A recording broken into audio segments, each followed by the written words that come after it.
Being joined by the one and only Kazim Elegbede, who joins us from Houston, all the way in the United States of America. Kazim, thank you so much for joining us tonight. I'm sure you must be particularly pleased because your arch enemy, Manchester United, have been thrown out of the window of the EFL Cup, losing 11-12, I believe, to Grimsby Town. Now, the question a lot of people are asking is this a clear and present danger? Is there fire on the mountain? Is Manchester United in trouble? Or is it just a blip in the road, one of those freak results that happen in football? Thank you today for having me. Good evening, yes, good evening, my other brother, good evening, Nigerians. You see, on the face of it, crashing out of a Carabao Cup at this stage is not the end of the world for any big team.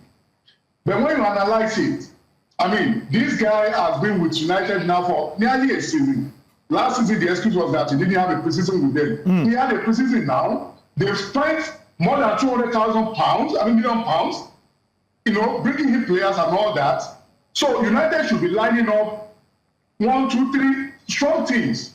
And if at this point he couldn't do it against Grimsby Town, then I think the signs are there. I think United, unfortunately for them, they've entered one chance. That is the way I put it. Hold on, one chance. Wait, hold on, Kasi. Maybe a bit too unkind, right? I mean, it's a lower league team. They're always very difficult to play. That's one. Then two, it's penalties. Today, I disagree. Okay. Look at the last 10 winners of Carabao Cup. Are they not from the Premier League? Where are the so-called mammoths of the small teams that are difficult to be defeated? No way. See, the point is clear. Okay, United keep getting it wrong from the days Alex Ferguson left, and he started that preseason back, bringing David Moyes. Moyes is a fantastic coach, but Man United was bigger than Moyes, and we saw what happened.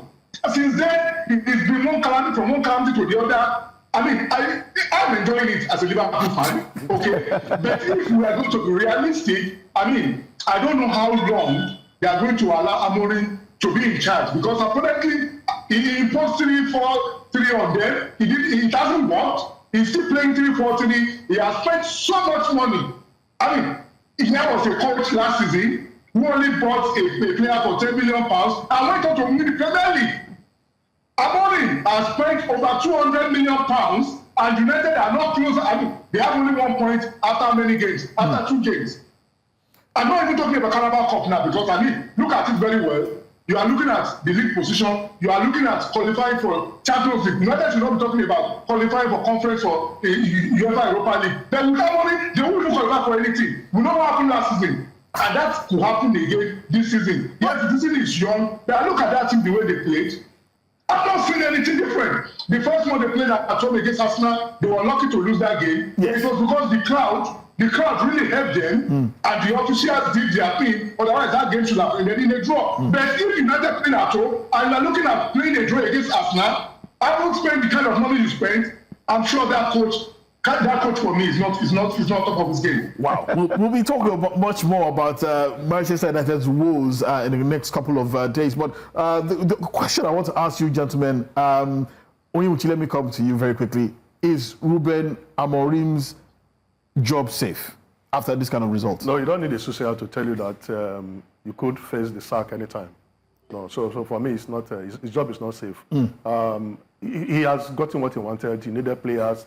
Like we said, the argument is that he didn't do preseason. He has done preseason. They gave him the cash to buy players. But even if you want to lose as Manchester United, you must play very well. But he didn't play very well. We saw the team. In fact, some of us felt it was cancerous to the eyes. And some were asking, is this really Manchester United that we are playing against Grimsby Town, the third tier and a club in England? So I think his job is not safe. He will not sleep well. Maybe in the next few days, he'll be keeping vigil. Okay, so Udoka, I didn't ask you the same question as well. It's early in the season. It's just 3 games in. It could be a freak result. Would it be too hasty for the owners to pull the trigger and say, look, you're not the man for the job, go? Or is it just a freak result? What it is? Every season, every beginning of the season, I usually make predictions on the coaches to be fired. Ruben Amorim is in the top 5 of coaches to be fired. Wow. The first coach that will be fired in the EPL will be West Ham United manager That's the former Chelsea, Graham Potter, will be the first person to be fired. Maybe the second one just might be Ruben Amorim. Wow. Look, he had all the opportunity that he had gotten in the transfer window. He had gotten the players he wanted. He has asked players out of the team. He said Garnacho is a problem. He said Rashford Anthony is a problem. not good enough. Anthony is a problem. They're not good enough.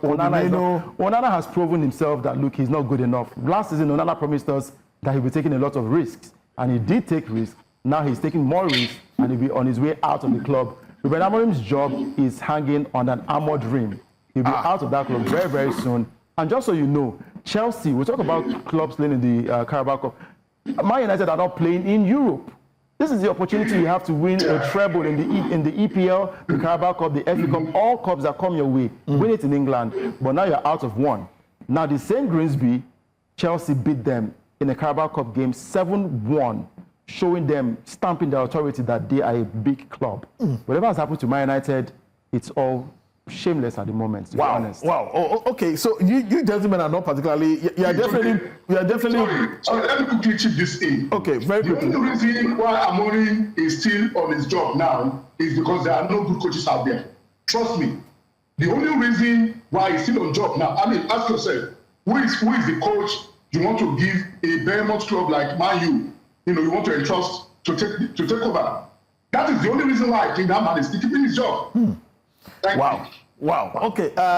If it was left to the three gentlemen on this show right now, Ruben Amorim would have been fired by 11 p.m. But there's still time for that to happen. But let's still speaking about time. We still have time to talk about the fact that there's domestic football in Nigeria. Reigning Nigerian Women's Football League champions, Bayelsa Queens, have qualified for the semi-finals of the WAFU B tournament of the CAF Women's Champions League qualifiers. Now, the Nigerians defeated ASCO of Togo 3-0 in the match played at the Stade de Lucie Scientifique in Yamoussoukro. After a goalless first half, Omu Bani put the ball in past our own keeper in the 47th minute for an own goal before further strikes from Alaba Olabi in the 53rd and Shakirat Moshood in the 80th minute sealed the win for Bayelsa Queens. Bayelsa Queens have now won 2 games from their first 2 games and they will now face the Benenoir side Sam Nelly on Friday in their final match. They look good for the semi-finals, looking good to progress and hopefully win the sole ticket to qualify for the Women's Champions League. Now, ex-Nigerian internationals have recently been crying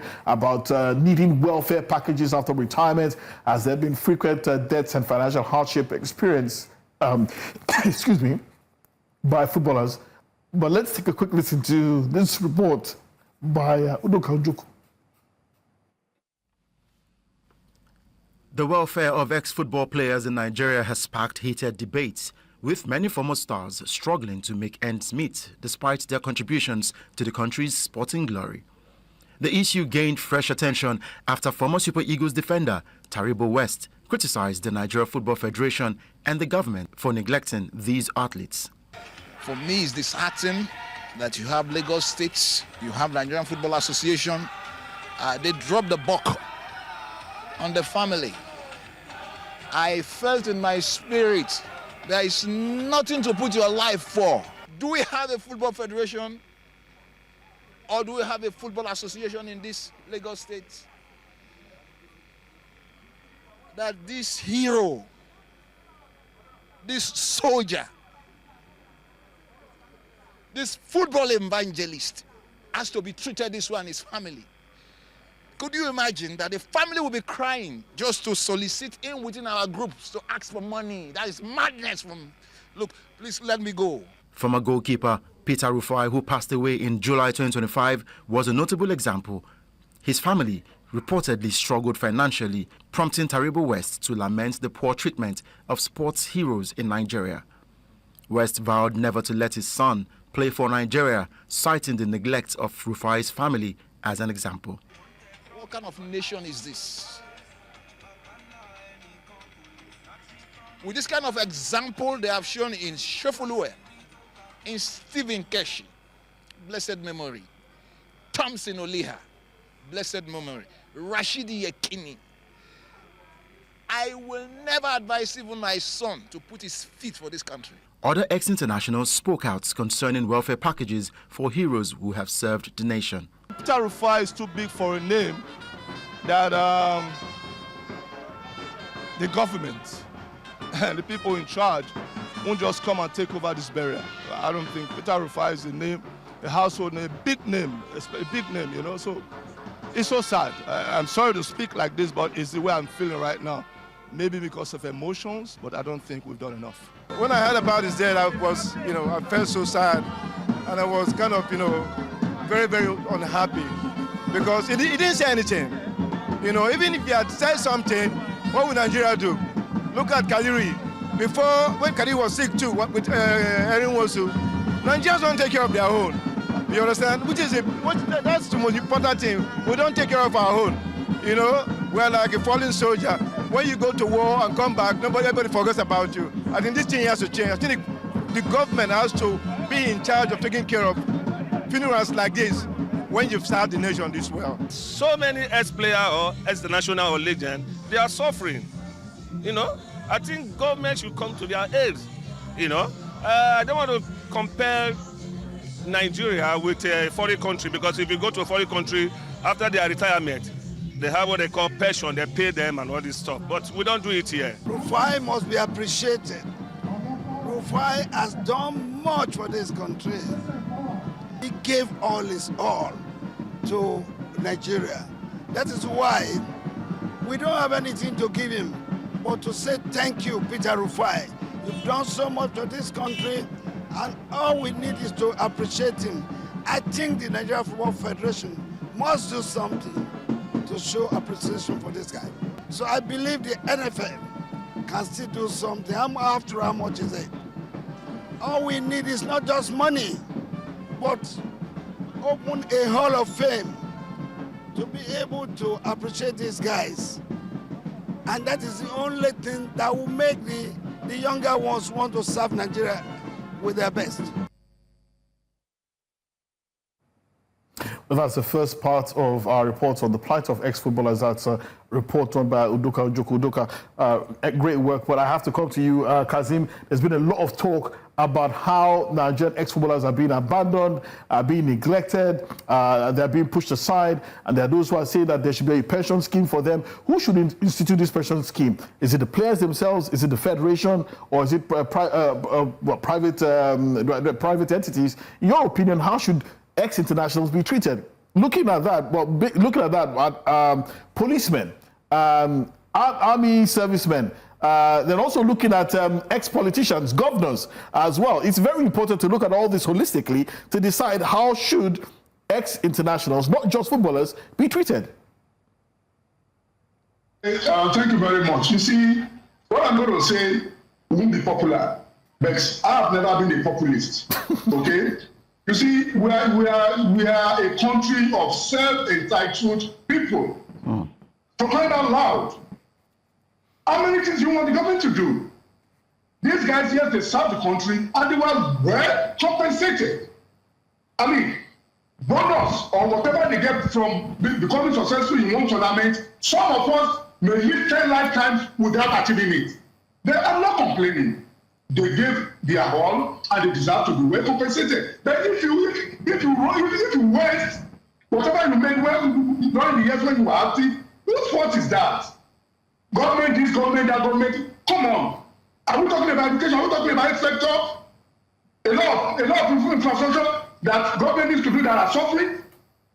Why should they now be looking into taking care of players or athletes who during their prime were really affected? They were overcompensated, I will say. I look at factors that just want the WAFCON, the kind of money they got, the house and all that. Okay. Some of us never achieved that. It's not a cost. Very true. Very true. It's the truth. So, what these players need to do is organize themselves. I'll give you an example. Oscar going, he did a lot for England. When he became a junkie, what did England do? They had to do it straight because when he was active, he was adequately compensated. Okay. So we should stop all these rules and cry of government. Let these people organize themselves. Talking about players. Okay. Let them start an insurance scheme that will be a lifetime. Even after that, they will be I get that, Kazim. Yeah,